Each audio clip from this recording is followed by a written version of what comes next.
my name's Janine Kohn, and I'm with the Minnesota Department of Natural Resources.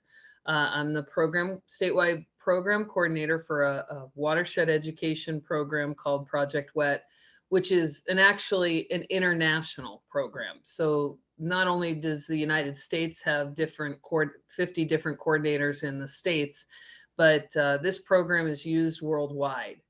And so I represent Project Wet under the umbrella of DNR. So I work for DNR. And I work with lots of stakeholders and partners. I work with educators. I work with K-12. I work with a lot with universities. I work with watershed partners. I work with scouting groups. I work with homeschool groups. And originally Project Wet started off just K-12 teachers, the audience. And over the course of years, they started to understand that they were much more than just a service for, formal educators. Lots of interpreters and naturalists use our programming in their facilities and parks. And this will probably be this leads into another question, that you'll probably ask me. But what I find unique is that I can see how broad water can be, and I can see it used in many avenues. And when people like yourself reach out to me, it was a unique question. And I thought, I've never done that before with phys ed, specifically, physical education majors at universities. I work with biology students and students that are going into teaching, but this one was a new ask. And so this was exciting for, new audience. And, it challenged me to think, now, how could they do this? And why would this be important? So that's why I'm kind of excited to see where this can go. And quite frankly, your students really surprised me. Well, and so did you, but I mean, just with the lessons that, I gave you the tools you needed, but then your area of expertise and tweak them. And I think that our program could enhance some of the outdoor, physical education and adventure education and, a lot of those pursuits. And so, because when you think about a lot of the professions that are out there, and I'm going to use whitewater rafting, for example, maybe some of your students might be a rafting guide someday for a company or whatever. Right. When they're going down a river, they should really know about their surroundings. They should know about the water. They should know about the wildlife and the formations and whatnot. And that's what makes the experience for whoever does that recreation so much richer. And so it's not just about physical education. It's about how do you enhance that, because it's super important. Mm-hmm. In fact, that's probably one of the most important classes besides science, and language arts. But I think phys ed, we need it. We need, and you'll probably go and ask me questions why we need it in the future. But I just think it's a great opportunity, and I'm excited to explore working with teachers in your arena and professors. Yeah, and I think too, to think about those audience members who may be listening. Can you maybe just give a brief background on what Project Wet is all about, but then maybe also kind of highlight how we connected with each other and so forth? Because I know that, but I think it's good to hear. I think it's good for audience members like current physical educators, future physical educators, to maybe just develop a quick understanding of Project Wet, but how it is applicable in the physical education setting too. Well, Project Wet is a curriculum that's designed to teach the users about all forms of water. Water is part of our bodies. And so learning about water in our bodies, which was a great tool that your class used, some of those activities, is understanding that we're made up of water, our environment's made up of water. And Project Wet is a series of curriculum resources, as well as online resources. And it even expands into, early childhood resources and climate change resources. But for what we were working on, we have a curriculum called 2.0, and people can take that course online. And then what I offered for you, for your class and many other classes, is that one-on-one, like after they've went through the book and the curriculum and saw how could they apply it to their, their field. Mhm. Then we gather together and we share some of those. We do some of the activities. We share ideas. Um, and for example, I'm working with the pollution control agency, and I'm training their AmeriCorps students that will be going out in various jobs, may it be in Minnesota or beyond, and we're tweaking it to fit the needs. And that's the most important thing about Project Wet. It's not a set. I mean, it's a set curriculum, but we can use it how we want in the different states. That's a beautiful thing about our national office. And our national office is really just a nonprofit foundation. Okay. And so they're housed out of Bozeman, Montana.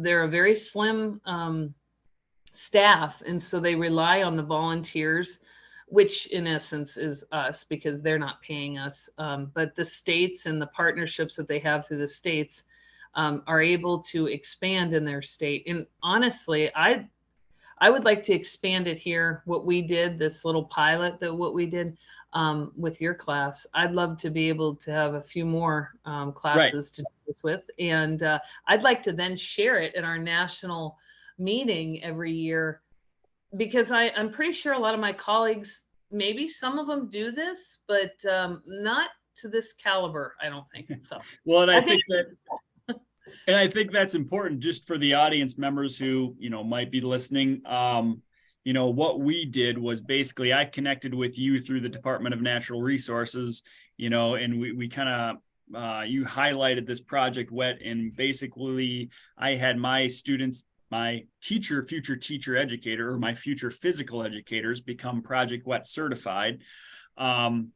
In which they are able to develop a stronger understanding of the importance of water and what it is. And it's such an important resource that we need and have, but then they were able to create lesson plans based around movement, right? That connecting movement into kind of connecting, understanding a variety of different aspects that water provides us and so forth. So in terms of my students and the benefit it provided them, I mean, it was a great opportunity to really connect that interdisciplinary approach to movement, also science and so forth. So, I think when they go out into the schools, I know one of the things we mentioned that was really beneficial for them down the road could be, connecting Project Wet to like a water focused field day. All right.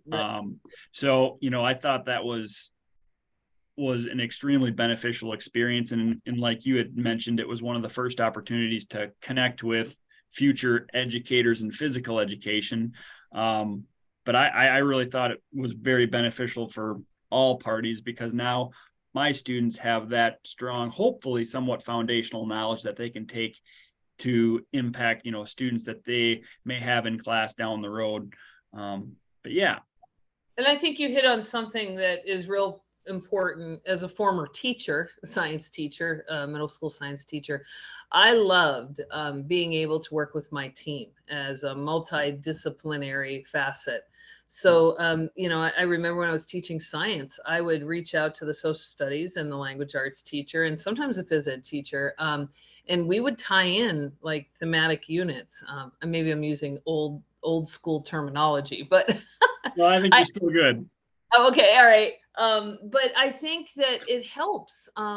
Maybe there's a book about the outdoors that language arts could read, and then the physical education aspect does, the physical portion of learning about water, and then the science teacher is really honing in on the mechanics of whatever it is, the chemistry of water, or one of the activities we have is Water Olympics. We didn't really explore that a lot in your class, but that would be a fantastic activity to expand on and really have fun at a water day. And the whole school could participate in a water day, and that could be your field day at the end of the year. they could be running to different stations. They're doing different activities at different stations. So the phys ed department can lead that. Mm-hmm. The phys ed teachers at schools can lead that. I don't know, that adventure. Yeah. Yeah. Well, and I think too, like I think about this from the student's perspective, it might create more meaningfulness for them because some students maybe aren't as interested in physical education, but if you can tie in that aspect of science and water, that might be that draw in to, again, continue to get them to learn, but also continue to get them to be physically active. So you're kind of hitting two birds with one stone, because I know all students aren't obviously going to be always completely interested in physical education, but if you can find other subject matters that they might be interested in, that can help that buy-in and so forth. So and I think, oh, nope, go ahead. I just think that also can expand into when you were talking in your class about other outdoor pursuits. That could lend into outdoor education. That could, we're going to explore the opportunity possibly this spring of engaging your college students in a really unique opportunity, the governor's fishing opener. And so, they would be a part of helping with stations at that, if it all works out. With timing, but I mean, they could be leading that. And so learning about this kind of stuff in physical education where, they're learning how to cast. I mean, they might have to hike to a stream. I mean, it's, physical education, learning the mechanics in school, but then expanding on it. Like, what are kids going to do in high school? What are they going to do, in college and beyond? Because it's a need. I mean, I don't have to go in, statistically, with students and the out of shape situations that a lot of kids are in, and they don't have a lot of activity, which a lot of it has to do with mobile devices. Yep. So Yep. It all links. Right. And like you said, I think it's another facet of the learning process. And I guess you kind of highlighted a little bit into my next question. So, I think of, the Department of Natural Resources broadly. If physical education teachers, health education teachers were to connect with them, I guess what other resources are available? So for me, I personally know a little bit like of archery in the schools and fishing in the schools, but can you maybe highlight, why it might be advantageous for physical educators, health educators to maybe connect with that local individual affiliated with the DNR? Because I think it could provide some unique opportunities if they knew about them and did connect.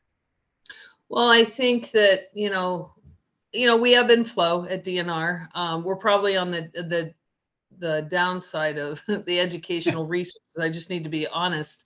But that's always changing. Mm-hmm. Project WET has been a resource for many people.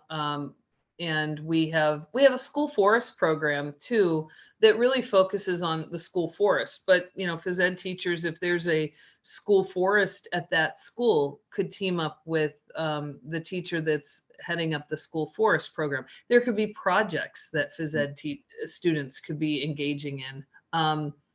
I think that with DNR, we have the FIN program, which is the Fishing in the Neighborhood program, and they do, the biologists and the team, they stock fish. I mean, getting kids aware of, like, if there's a local lake in their area, they can hike to it. And what are some of the beginning stages if someone's never fished before? And so I think the DNR is positioned to assist with that, and working with diverse audiences, especially kids or students, that might not have had that experience where they were living prior. And it could be another country. And you hit on Archery in the Schools program, fantastic program my colleague heads up. And that's phys ed at its best. A lot of kids really enjoy that. There's shooting sports, not necessarily the DNR heads up, but in communities there's shooting sports clubs. And that's become a pretty big sport in a lot of schools across Minnesota. Let's see. And then our state parks are fantastic. I mean, they offer all kinds of opportunities for learning, for hiking, for engaging in outdoor sports. So, and we have several state parks around the country or around the state. So there's lots of resource professionals and naturalists that work there. So just making that connection, Yeah. I think is Yeah, the most important. And that's where I can help with that. And maybe it's another field that someone wants to get into, then, or they want to explore something, or a phys ed teacher wants to take their class to a state park. We can work with that. I mean, I guess this is kind of a new frontier. So right. I think it's awesome. I'm Yeah. super excited. Cross country skiing is another phys ed. I'm looking at that, snowshoeing. Yep. And so I have Lakeville South School in the cities. They're participating in a very large pollinator project. Okay. So the kids are going to be out there, and that's physical education at its best, because they're going to be hauling dirt and whatnot. And so I think that it can enhance once they learn the basics in their coursework. These are the added extras that can enhance that. Right. Yeah. And I guess I'm listening. Yep. And I'm just thinking about individuals in my field, so teacher trainers. So, from your perspective, is there things that we as teacher trainers, let's say in physical education, can do maybe or do better in terms of knowing our future health educators, physical educators are, I guess, better prepared? And one of the things I just think of in what you're talking about is making sure that we're aware we're creating kind of that emphasis on outdoor pursuits, because I think if a teacher trainer isn't emphasizing that with their future student, that can be detrimental in that teacher maybe not emphasizing outdoor pursuits. But can you think of maybe things that maybe we need to make sure we do as we are training our students? I think giving them the opportunity, or we're sharing different opportunities with them. Sometimes I think maybe the students might not have thought about outdoor pursuits as part of physical education. I mean, when I was working in Colorado, we made in the science class, or my outdoor ed class, we made snowshoes. So we built them. And then the part of their evaluation for class was going out to a ski resort in Colorado. And we, not one of the really big ones, but we rode up the ski lift with our snowshoes, and then we hiked across. It's a mountain. It was a mountain, and down into a valley, and then we built snow huts, and then we slept in them, and we did cross country skiing the next day. So I mean, that was a whole phys ed experience. And you have your environmental learning centers that do that. In fact, my daughters will be doing that this weekend. They'll be doing the winter camping that I used to teach in Colorado. They're learning it from someone else, because mommy doesn't know anything, right? So there's someone else. And my husband, he used to do that too. He would take students at the Northfield schools. They were part of an environmental learning center, and he would do lots of outdoor pursuits with them. And one of them was a wilderness survival. And that's one class that could be embedded into the phys ed, is thinking about safety. It doesn't matter what you're doing. It could be bike riding, or it could be, camping or hiking, or whatever, skiing.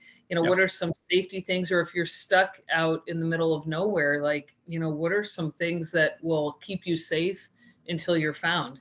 And so some of that, I think, can enhance the programs, so thinking about not just calisthenics and there's some creative phys ed teachers out there. I mean, we have some great ones in our district, and they do some really fun things. But maybe one of the things that could happen was just how to put on a field day. Like, how could professionals, not just with DNR, but we could have a team of people, do a training on, what are some possible opportunities for your field days rather than just kids running from one station to the next or whatever. Right. Not that that's bad, but there's opportunity to bring in the great Minnesota with Right. well educate. Yeah. I mean, we have lots of opportunity. We just need to make those connections, I think. Yeah. And I think too, you kind of mentioned this from the K-12 student perspective, but some students may not have the ability to engage in snowshoeing or cross-country skiing unless it's through their physical education program. And I think of my students, right, the students that I'm training to become future physical education teachers, they may not themselves have had those opportunities either. So if I can at least afford them and open their perspective to understanding maybe what it is and so forth, then they may at least have an understanding of it, but then maybe they connect with those key individuals through the DNR to develop more knowledge and develop that connection, because they don't necessarily have to do it alone. But then down the road, hopefully give those students more opportunities, because you highlighted the resources depending on where you live, you're going to have an abundance of resources: fishing, snowshoeing here, cross-country skiing in the winter. There's lots of unique opportunities to get out and be physically active and so forth I think everywhere we live, regardless of the states. Well, and I think that your students, if they haven't done this, maybe this is an opportunity for extra credit, but right. We have community ed in our town, and my girls are going to put on a community ed class. And my girls are 13, but they are going to teach a basics mountain biking course. Okay. Any kids that, have been interested or want to know a little bit more about it, they're going to just do an entry level, because they're racers or mountain bike racers, and they want to share their love with others. Mm-hmm. And, the power of individuals, young individuals like your students, or even students like my kids, mm-hmm. They want to create a mountain bike class at their middle school / high school. Right. They want to get it. They want to write a grant to get bikes to have at the school. So how you have your archery in the schools, mm-hmm. They want to do the biking in the schools program. And sure. You hit it, in the world of diversity and equity and inclusion, sometimes the kids don't have that opportunity. Mm-hmm. And the only way that they're going to get introduced to it is through a school or a club that they've been invited to. And so maybe when you start thinking about, teachers start thinking about grants, that's fishing in the schools is not through Minnesota DNR, but it is a national program. You get a grant. Sometimes they do scholarships, and you can get the equipment sent to your school. Trout in the Classroom used to do that in Minnesota. Benji, my husband, used to run it. And they provided resources and equipment for schools to mm-hmm. do things, fly fishing and learn how to fly fishing. And then volunteers would come in and work with students, even in their classes, right. Because you tie it with water and you tie it with macroinvertebrates, and macroinvertebrates are what fish eat. So the kids it's a whole, thematic unit that right. You can have fun with. And I think it just creates meeting across so many different perspectives, right? It creates meeting from a physical education standpoint, from a science standpoint, but just from a life lesson standpoint. I think you highlighted that aspect of kind of equity, diversity, and inclusion, which I think is clearly critically important, and further reason to try to reach out to as many different stakeholders as you can, because until I reached out to you when way back in the fall, when I was just looking for potential resources that the DNR might have, I was open to a variety of different opportunities through grants that teachers can apply for. And, prior to that, I would have had no idea. And that's money that's available that, can really benefit students in providing, students who have never had the opportunity to maybe go fishing or learn, how to shoot in archery, can be very beneficial. Yeah, there's grant opportunities. I know when I was working for the school district in Colorado, I wrote a grant. It was a substantial grant to the health. It would have been like a health partners, United Health or something. So I wrote it as a health and wellness grant. And I asked for camping equipment and the resources, because I did work in a really it was a hard school. Like, Sure. Yep. the kids didn't have money. They came from different backgrounds, and I knew they couldn't do this, but I wanted to offer them this opportunity. So I wrote, I think at that time it was a $30,000 grant, and they didn't even bat an eye. They wrote a grant. It made big news that, it was health and wellness that I was going after, Sure. and the kids had a wonderful experience. And that's what kind of outfitted my class that I had. Mhm. And the kids signed up for it. And I think that the students in college, maybe they're not the ones writing grants or something, but if we have schools that are open to that and we can connect them with grant opportunities, or partnerships or sponsorships, that some of the college students could be the people that go in to teach these, Sure. classes for their student teaching, maybe.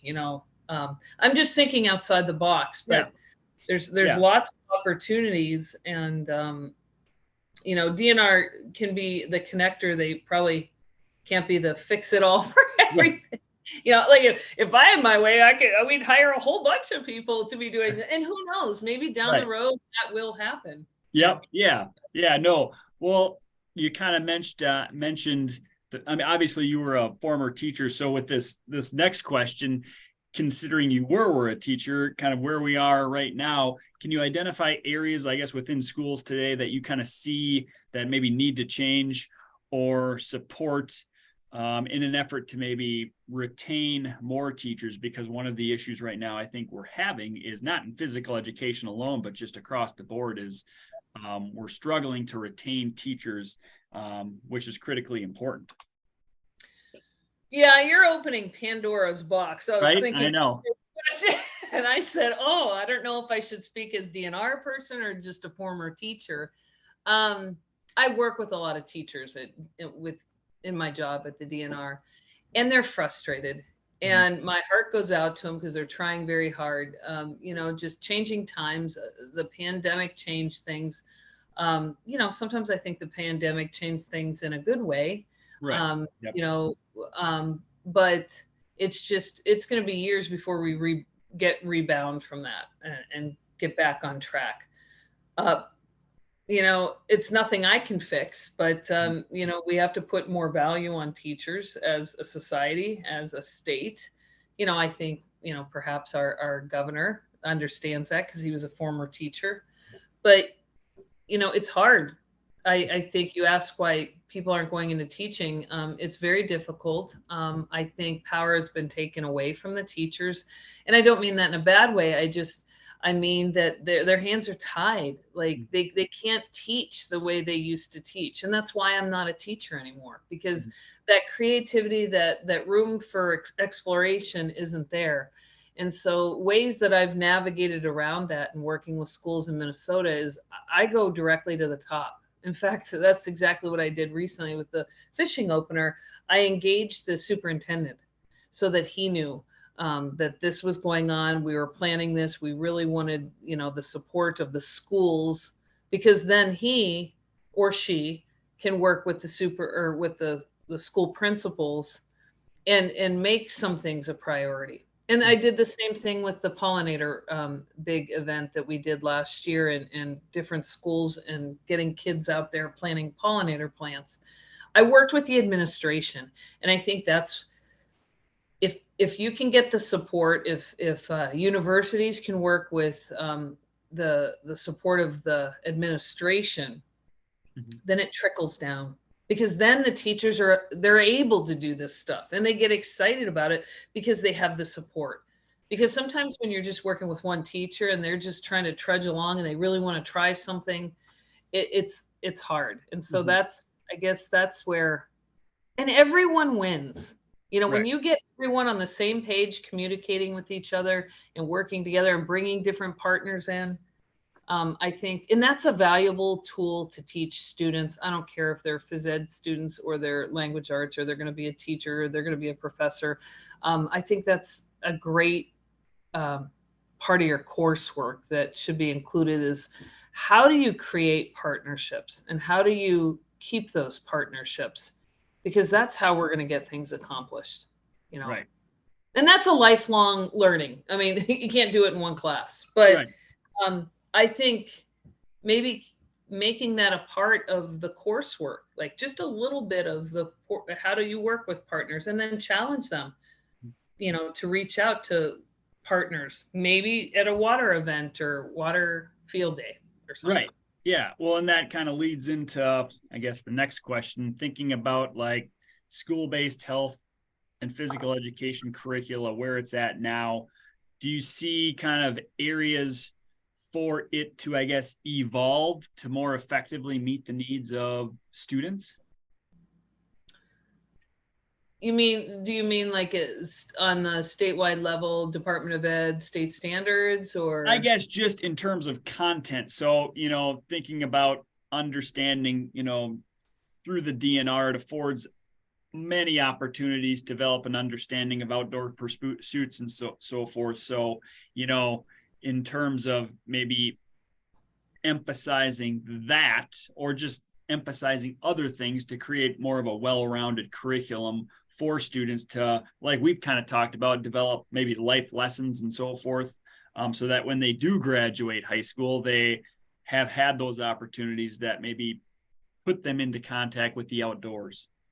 Well, I think that, you know, working with our volunteer program administrator at the DNR is a great opportunity to expand even beyond the classes that you teach. Maybe if there's, and I'm pretty sure most universities now require some sort of volunteer or service time. And so working with agencies, not just DNR, but PCA is another one. Is there something that your students can take part in to help out with? So they're adding to the toolbox of Sure. when they get out in the real world, and working with our volunteer coordinator. It would be great. You know, she sends out opportunities every year for volunteer opportunities, and it could be through parks, it could be through fisheries, it could, you know, whatever. Plus, you know, they get to put that on their resume. I think that's an opportunity that, you know, we sometimes forget that is there. Or maybe you didn't even know that we have a volunteer program. And I mean, we have like 20,000 volunteers at DNR. Yeah.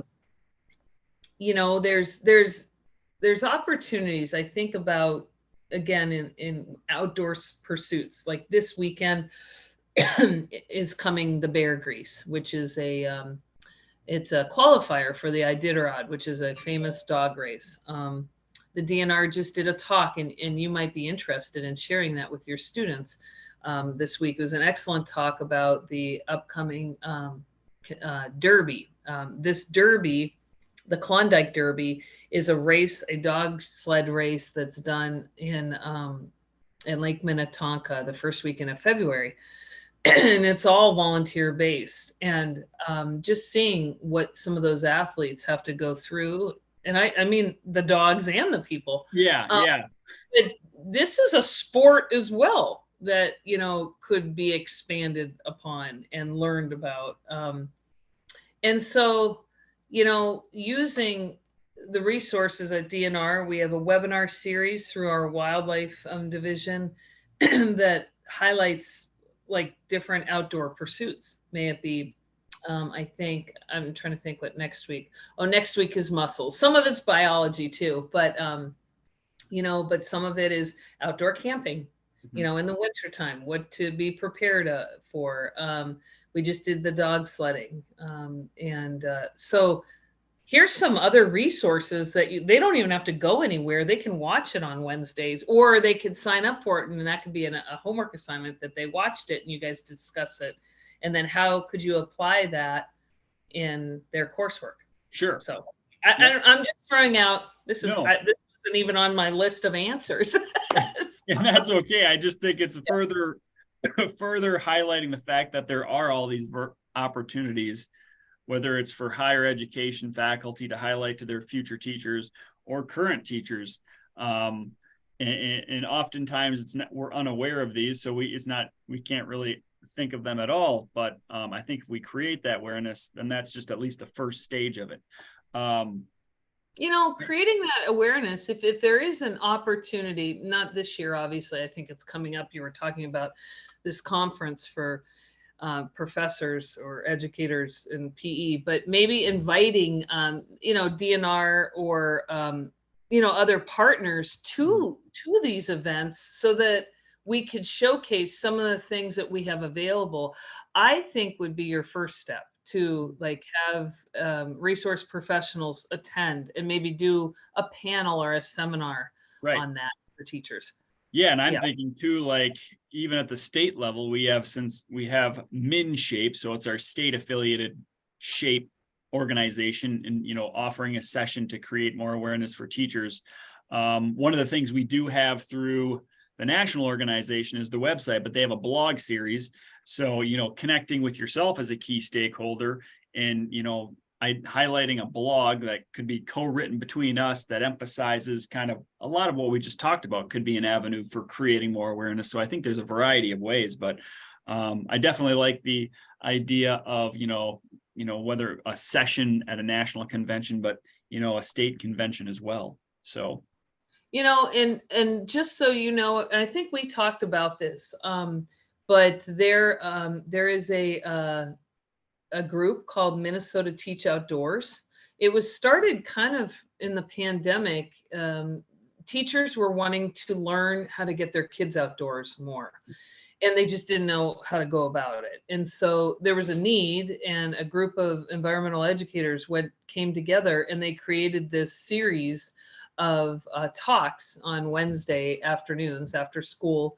And it's a different topic every week about getting your kids outdoors. And that might be something that, would be a resource for you and your colleagues and your students.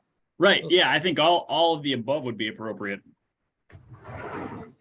I didn't leave you. Okay. Well, I guess the last question is advice you would give to establishing those partnerships with maybe individuals in my kind of area, with those higher education individuals who have that connection with those future teachers. Well, I think what we just talked about, some sort of platform that maybe, DNR and other partners could be invited to share some of these opportunities. And then actually not just share what we do, but coming up with a connection, because we can still talk to professors that are teaching outdoor, pursuits and outdoor education or physical education, but, trying to understand or give examples of how that would work in their area, and it might be, I would say, design a field trip around the theme of water. And then they can there's activities they can be doing, and they're really races, because a lot of Project Wet is games, Sure. And so as your students demonstrated, they took that course and adapted some of those lessons. And that might be something just right out of the gate in the next year. Maybe we offer a training, maybe an in-person training for professors of phys ed. Maybe we're just designing an annual training for that. Professors, and you could even lump in just teachers, like physical education teachers. Absolutely. Yeah. Well, I can't say I have any other questions, but any other final thoughts or anything you would like to highlight that you didn't have the opportunity to share? I think that, like I said, it's always things are always changing. And I think we're on the upswing in the world of education. There's new students and teachers, coming into schools to learn about it. I think the big thing is getting to students before they make that decision of college, about anything. I think about in the world of science or in the world of, any type of academia, sharing at a younger age, in the middle school. What are some opportunities? Have you ever thought about this? Do you like, gym class? Do you like phys ed? Do you like being outdoors? Sharing these opportunities, because middle school's not too young for young kids to start thinking about their path. And Yep. as a former teacher, I did that when I taught middle school. We talk about, what do you want to do? And I'd make them write it down. And then we'd write an essay on like what they wanted to do, knowing that they're going to change that 10 times, but at least they're starting to think about their future.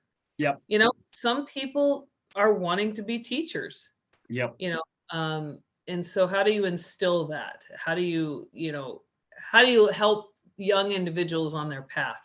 Right. And I think we need to do a little more of that as educators. I think that needs to happen. Yeah. So, and I can't solve that. I don't know how. I can only do what I can do, but right. But I think it starts with creating that awareness at an early age, so at least it's been built in their brain that, you know, there's a variety of options, and, you know, trying to give them as many opportunities so they can see different potential opportunities is key.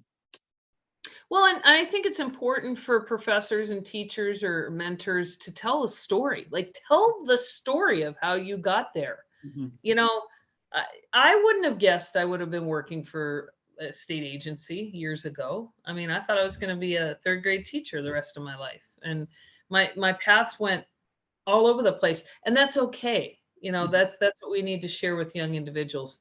I love it when we have a panel of young individuals that get up and talk because they know what they want to do. I mean, that's super empowering. Or maybe they know that they want to make something happen in their community. Mm-hmm. So getting behind them to do that. But you know, I think we still need to give